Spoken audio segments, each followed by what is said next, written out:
Assalomu alaykum, hurmatli muxlis, kanalimizga xush kelibsiz. Bugun sizlarga qish faslida yuz parvarishiga doir bir necha tavsiyalarni aytib o'taman. Demak, boshladik.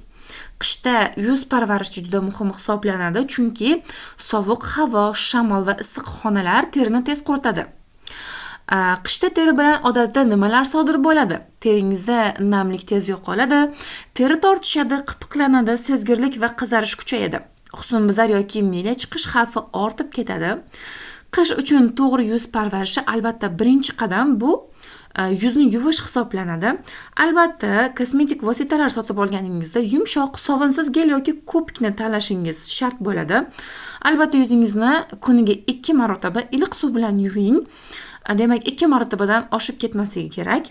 Masalan, tonik tanlashingiz mumkin yuvgandan keyin. Tonik spirtsiz bo'lishi kerak albatta, tinchlantiruvchi bo'lsin. Aloe vera, pantenol, romashka tarkibida bo'lsa juda ham yaxshi bo'ladi. 3-qadam esa namlagich, eng muhim qadam hisoblanadi. Qishda albatta bilasiz, krem qalinroq bo'lishi kerak.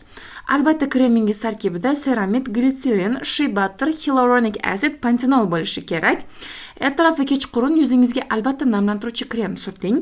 Tashqariga chiqishdan 30 daqiqa oldin esa albatta SPF surtishingiz kerak. Quyoshdan himoya garchi qish bo'lsa ham juda ham muhim hisoblanadi.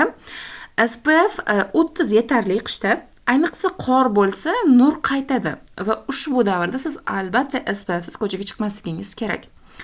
Haftasiga 1-2 marta namlantiruvchi maska qiling. Skrabni kam ishlating yoki umuman ishlatmaganingiz ma'qul, chunki yuqorida aytib o'tganimdek, qishda teringiz tez quriydi.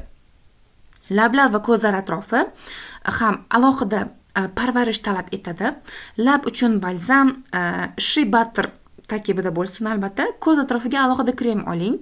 Qo'shimcha maslahatlar, ya'ni issiq dushni qisqartiring. Xonada namlagich, humidifier bo'lsa zo'r.